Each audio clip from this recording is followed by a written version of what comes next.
You're listening to the REI Marketing Nerds Podcast, the leading resource for real estate investors who want to dominate their market online. Dan Barrett is the founder of AdWords Nerds, a high-tech digital agency focusing exclusively on helping real estate investors like you get more leads and deals online, outsmart your competition, and live a freer, more awesome life. And now, your host, Dan Barrett.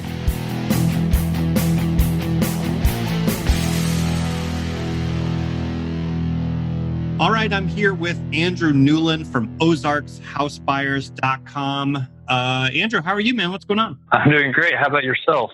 I'm doing well. We were just talking. I'm still a little sick, so I've been coughing and hacking my way through the day. But this is the first day in like a solid week that I don't have a fever and I slept more than 6 hours. So basically, I feel amazing. So that's good. So you're going to get high energy, Dan, for this interview. But good. We picked the right day. Yeah, well, definitely we could not have done this a different day. But so for people that don't know you, you are a real estate investor. You're in the Springfield, Missouri, and kind of like surrounding areas. So could you describe your market a little bit? Like, where are you investing right now? Yeah, we're in Southwest Missouri. Our hometown is Springfield. It's to us, it's big, but to most people, it's a pretty small community, 165,000, 170,000 people. In Springfield, the metro area includes roughly about 250,000, all rural towns that connect right up to it. And that's where we primarily focus on. And then we do some investing down in Lubbock, Texas as well. All right, cool. And so for people that want to check you out there, I know you have a different website for Lubbock, which is 806housebuyers.com. And for people that are listening, we're going to link to Andrew's websites in the show notes for this episode. So if you go to adwordsnerds.com, you click on the podcast link, you'll be able to find links to Andrew's websites and everything. And I'm really going to encourage people to do that. But before we go down that route, let's kind of stay here and talk about the basics a little bit. So break down for people the kind of investing you're doing. Like, what's your model right now? Are you like flipping, wholesaling? What's your kind of thing? Yeah, we focus on just generating leads, getting a house, and finding a good investment property. And then once we've identified that and we move towards closing, we have three strategies we use. We will wholesale to other investors we work with. That provides the cash for us to keep our operations going. We'll fix and flip one or two projects at a time. And then we try to add to our rental portfolio as we go along if the deal fits our criteria. Okay. And how long have you been doing that? Like how long has this business kind of been in this current iteration? Yeah, we bought our first property in 2013 and bought a couple properties over a 2-year span and then went full time in 2015. And well, we're still here. Yeah.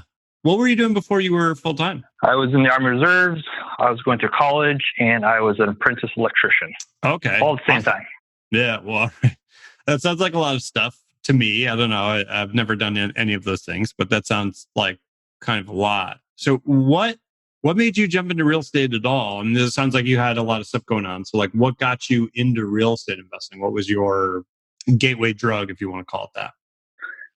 Yeah. My business partner, Josh, and I, we've been friends since we were young teenagers.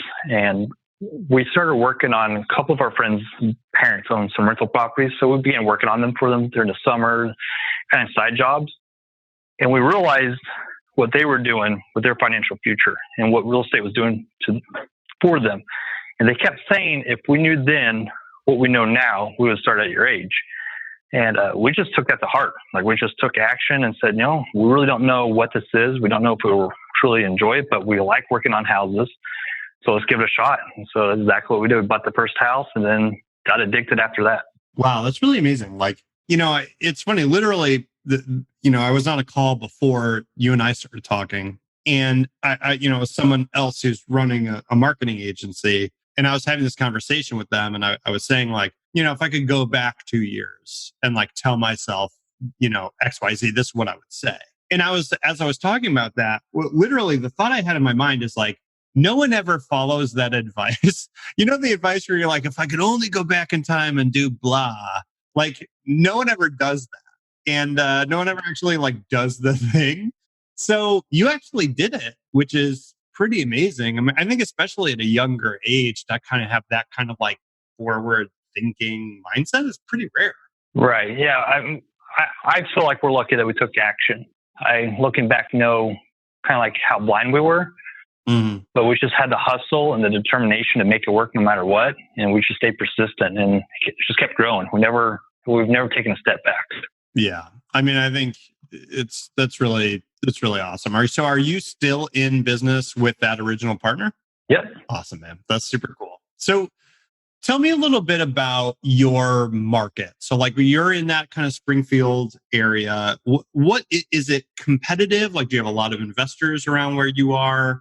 Is it, it's like, I don't know, just describe to me kind of like what your day-to-day kind of competitive landscape looks like. Yeah, I think it's all relative. I would love to find a market that's not competitive. Yes. Fortunately, in our market, I don't feel like it's super competitive. And I say that not because we don't have competitors. And when I say competitors, I'm not always talking about other investors, but we're talking about real estate agents. We're talking about other options to those homeowners. But we track our leads, whether we buy the house or not, pretty well. And not often do we see a quote unquote competitor do a deal that we were working on. It does happen, but not as much as I would expect in order to call it a super competitive market. So there's competitors out there, but really we work more with them than we do against them. Yeah. It's a good, stable market. Our medium house price ranges from 120, 130, depending on who you talk to or the source. And we have good stability. So it doesn't fluctuate like as if you were in San Diego or Miami or one of the bigger markets. So it's it's a rental market. It's great for rental properties. It's not so much of a fix and flip market. You can, but the margins usually aren't big enough to outweigh the risks. We have a lot of people coming out of state come to us, since we are wholesalers looking to buy properties from us. They have very, very unreasonable expectations, especially they're watching HGTV a lot. Yeah. And they quickly learn that it's just when the house is $120,000 up to $150,000, you can't make a $50,000 profit and do a full rehab and make sure that the person you bought it from got a good deal out of it.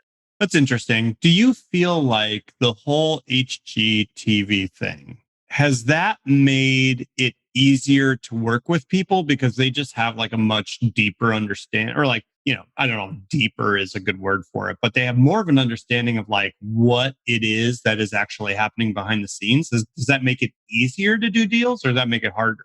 Yeah, I think I know what you're asking. Like, the public now knows what our role is. Like, it's starting to put a name on our industry and kind of validate it. Yes and no. I mean, it helps us a lot of times going in and talking to the owner, and they understand the extensiveness of it. And the reality is, the HGTV prices on rehabs are actually more than what we end up paying. So that benefits us. So they see, hey, this is bigger. But at the same time, it hurts us too, because they see it as a big money ticket. And if they're price sensitive, which that happens, and usually those ones we're not doing a deal with anyways, they see the flashiness of those shows. But in reality, we don't really come across either way. We don't get too much feedback because of the shows. Yeah. They could, I can imagine if you're like pulling up in your Bentley, getting out with your like, $5 million suit or something. It's like with a TV crew following me up to the front doorstep and putting on makeup. Yeah. Yeah, that's that I can see how that would make sense. It's really interesting, man. Like, I've been thinking about that lately. Like, it's such a different era for investing, because who in their right mind, if you went back to like 20 years ago and just said like, hey, like real estate investing is going to be one of the most popular TV show concepts, like, I don't think anyone would have bought that. It just really strikes me as a very kind of odd cultural moment that is, both good and bad, obviously. But it's been really interesting to watch the effect that's had on like the people that we work with and like what everybody does. Right. Yeah, it's funny. So for you guys, what's your marketing mix look like? Like, how do you go out and get motivated sellers? Is it a small enough market where you are heavily referral based? Are you doing a lot of direct mail? Like, what's your kind of mix look like? Since our market is so small, we feel like we have to do all marketing channels in order to scale the way we want to scale. I've got friends in big cities across country. And I almost envy them because like, yeah, this is the one channel I do, but I do really well at it and I go really deep. We don't have that luxury, so we do a lot of direct mail. There's a lot of different people we mail to in the area, just saying, hey, this is who we are, this is what we do. If we can help, please reach out. We do a lot of AdWords spend. We're now, thanks to you guys, working on our SEO. We've tried Facebook, not a lot of success, but I think we've got a game plan to revamp that. Referrals are trickling in more than they have in the past.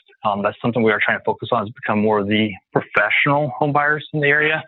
Yeah. The fact that we aren't just out there to lock up a house and try to sell it. We're actually home buyers and we will buy the house regardless of our end strategy.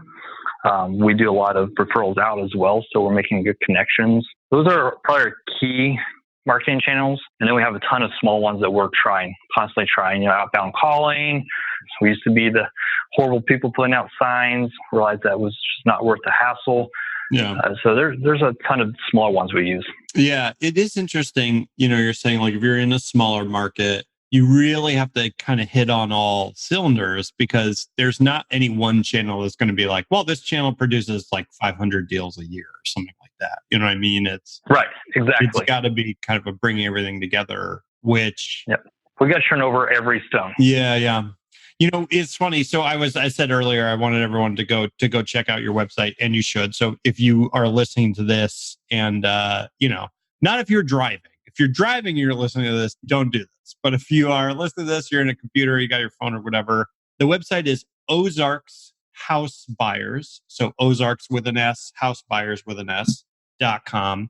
Now, correct me if I'm wrong. I'm almost positive of this, but I didn't double check it before we jumped on the phone. Did Karina design your website? Yes, sir. That's correct. Okay, cool. So Karina's the designer at AdWordsNerds.com. We don't actually do a lot of web design. It's very rare for us. But she kind of designed this website.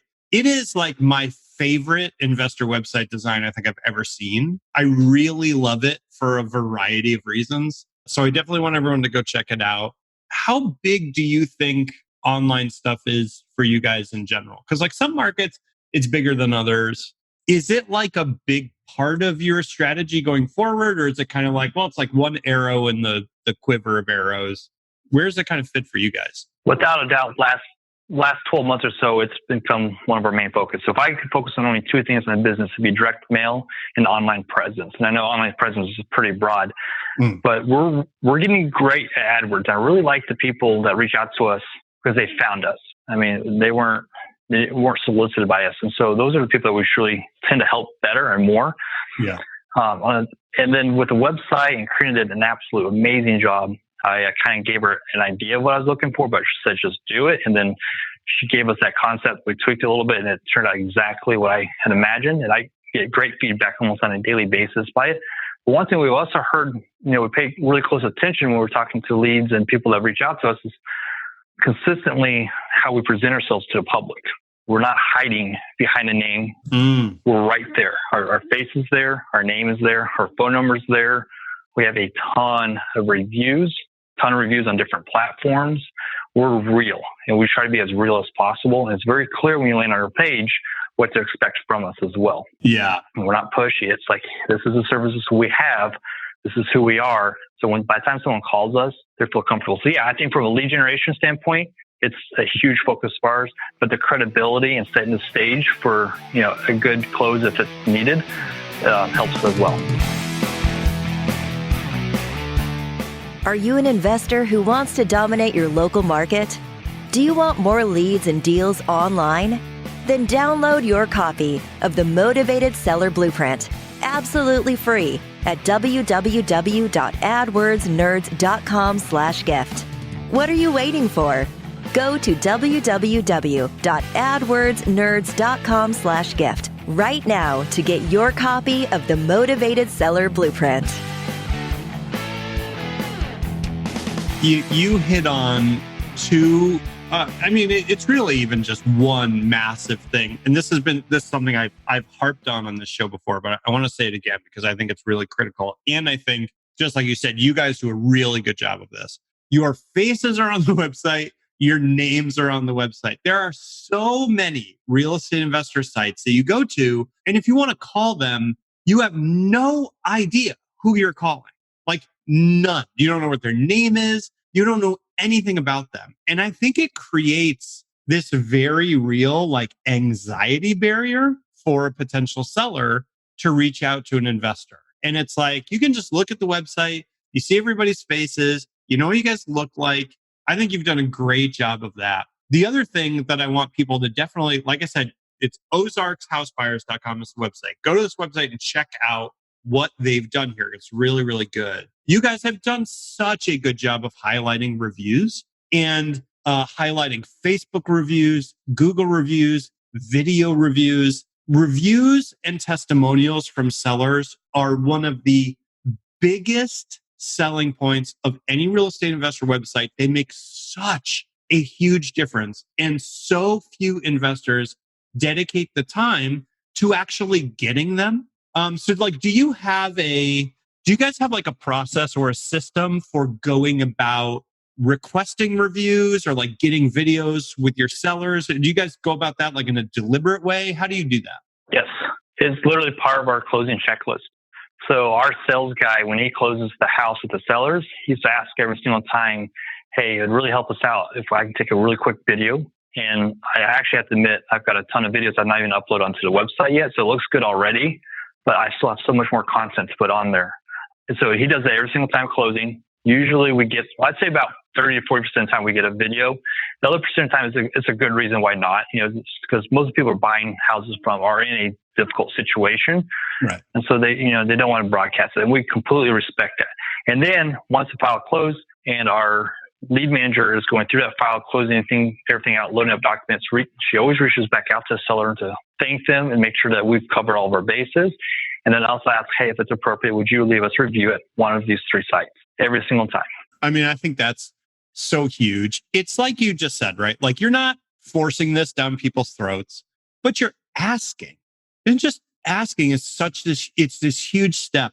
And so if you're listening along with this, or you go over to Andrew's site, I want you to think about this way. If you scroll down his page a little bit on his homepage there, he's got a reviews thing. There's a little button that says like, see all our reviews.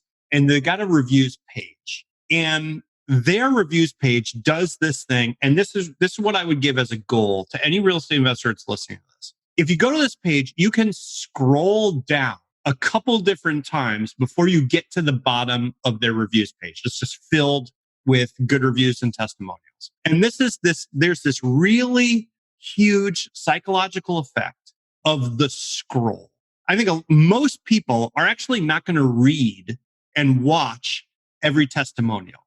But if you can get them to get to the reviews page, just be curious about what other people are saying, and they get on that page and they have to scroll multiple times to get to the bottom. What they internalize is these people do a lot of business. A lot of people love doing business with these people. These are quality people. These are trustworthy people. It is absolutely massive. And I think you guys have just done a really killer job of doing that. So I think... Thank you. I appreciate it. Yeah. Kudos to you. Crane obviously was the true architect of all of it, but I do appreciate it.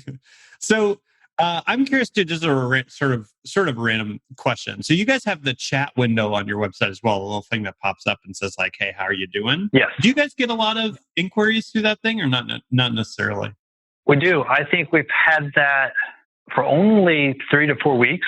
And we've gotten 9 solid leads off of it already. Wow. All right. Cool. Yeah, but I think it's the way it's presented though. It can't be in their face, and I don't think the opt-in page boxes work. It has to be a subtle. Remember, the key to marketing is give them multiple opportunities to get a hold of you so they can pick one works best. You should be marketing, hey, call or text us, right? So it eliminates the fear of the phone call if they would rather text. Same thing on the site. If they want to talk to someone live, I did it myself ordering something online the other day. And the fact that the chat was there, they would answer my questions without having to wait on the phone for 10 minutes to get to someone that didn't know my answer. Yeah. I think it's interesting. We tested them a couple years ago and they didn't do great, but I think the acceptance of them and the general knowledge of them is a lot higher now than it used to be. And I do think that you guys also do it in a good way where it's like relatively non-intrusive. It's not preventing me from browsing the website. You know what I mean? It's like, or you've got some of Exactly. them that like, they make a sound when they open up and it's like, oh my God, I want to throw my computer out the window. What about your Lubbock investing business? So how different are the two markets and what made you get down into Lubbock in the first place? We were in a mastermind and we met this couple that were trying to do very similar things that we were doing. And they had a lot of other business they were running. And we had a system, an oiled machine working in the background for our business. Yeah. And so we both realized there was an opportunity. Hey, you be our boots on the ground. You be the face, you be the sales. We'll let you use our system. So we kind of just partnered up on that. Josh and I at that time were already talking about, hey, we need to look at going to a different market. So it was a great opportunity to kind of ease into a new market. The market is very, very similar. It's 260,000 people inside Lubbock city limits. It's a college town, just like Springfield, very stable, but yet rural. There's no major towns. We're 3 hours to St. Louis, 2.5 hours from Kansas City. Same thing with Lubbock. So it has a lot of similarities. Price range is very similar. Marketing seems to be feeding the same. So that's helped out a lot. There wasn't like a big learning curve from going from here to San Diego and like, oh, these houses are, 7 figures, and I buy houses usually from $20,000 to $70,000. Right. Yeah. That's really interesting. I mean, I think it makes a ton of sense to expand into a market that's pretty similar to your own, just because, like you said, it's like learning curve is so much lower. There's always going to be some stuff that's different. How has it been? So you have a partner, yourself in your current business, you're partnering with these other people. As someone who, my business is my own, and I always say like, I would have liked to have a partner. I just never did. How has it been kind of good or difficult or challenging to work so closely with other people as you kind of grow these businesses? All of the above. It's been great. I truly believe that in Springfield, Josh and I both would have been successful without each other. Yeah. But without a doubt, we were successful better, longer, and happier because of each other. We push each other. Where he's weak, I'm very strong. Where I'm weak, he's very strong. We complement each other very, very well. But because of that, there's always going to be friction. There's always going to be challenges. There's always going to be communication issues. You got two chiefs running the tribe. Like it does present some challenges, but we've learned to get past them. We've learned to see it as that's a good thing. I think any relationship that ever presents themselves as flawless and everything is good to go, someone's lying to someone. And so I appreciate the candidness and openness and the fact that we're both willing to push each other. So when I'm down, he's up, and when he's down, I'm up. Right. Long distance partnership has its own different set of challenges. You have that plus the communication, the expectations, the inconsistency of face-to-face, interaction, which I think is a huge part of business.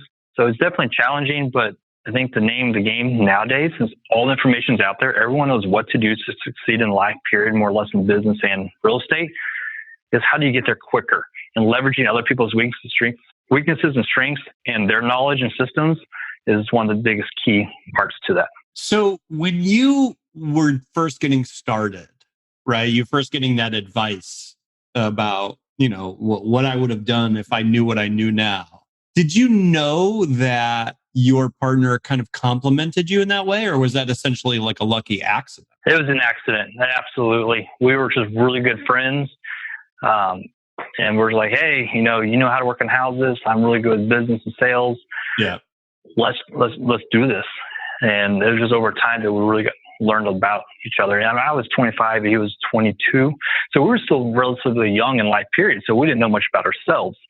Right. It's been a huge learning curve, but yeah, I would say it was by accident that we matched up pretty well. Is that kind of how the division of labor is? Is like, are you kind of like the business sales acquisition person and he's kind of like the contracting sort of like actual housework person, or is it divided differently?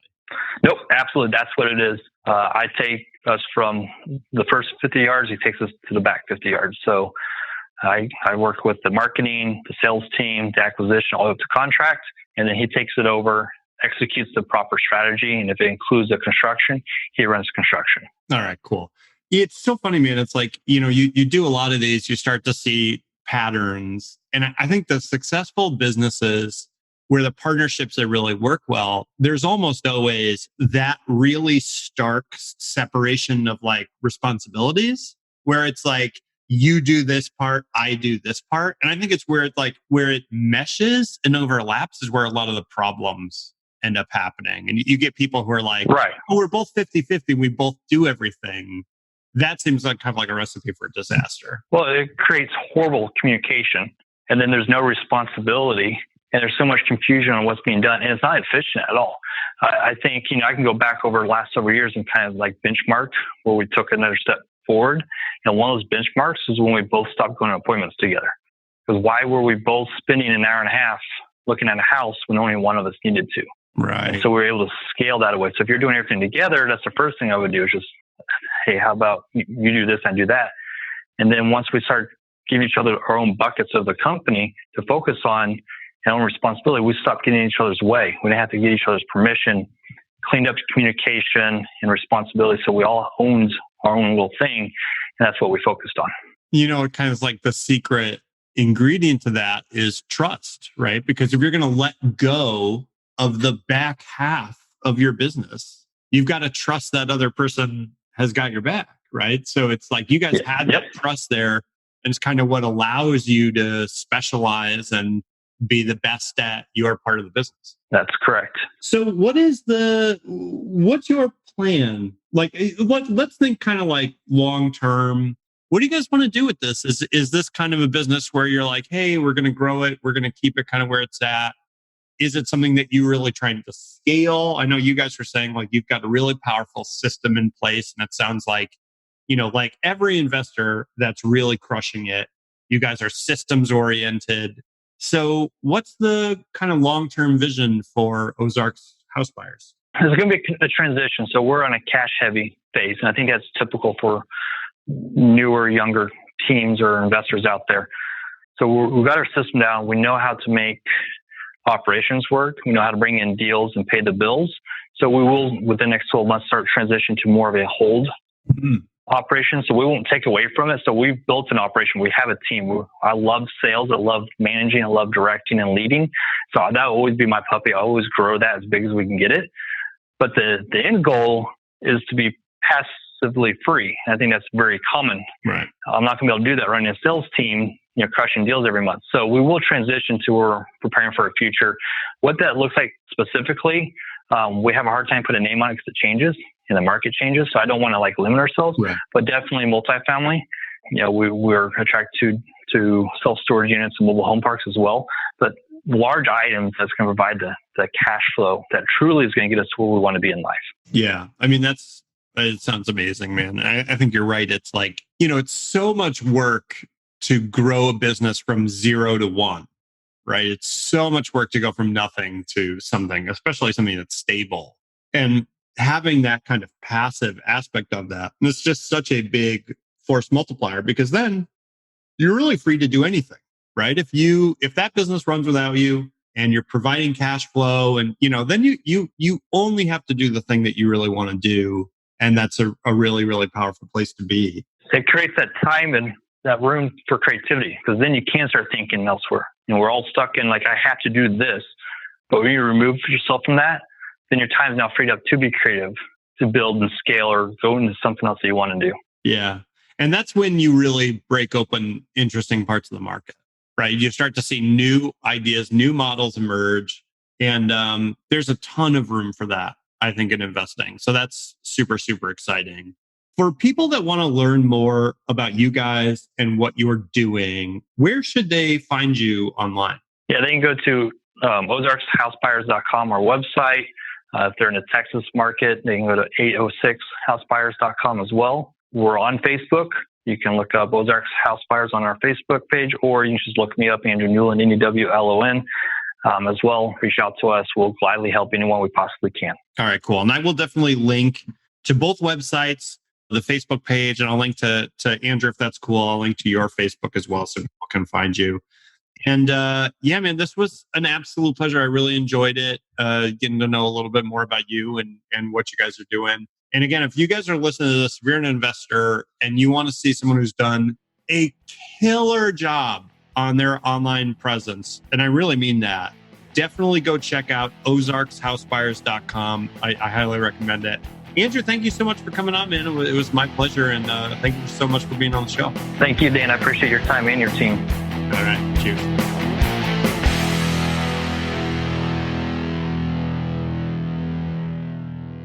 This is thepodcastfactory.com.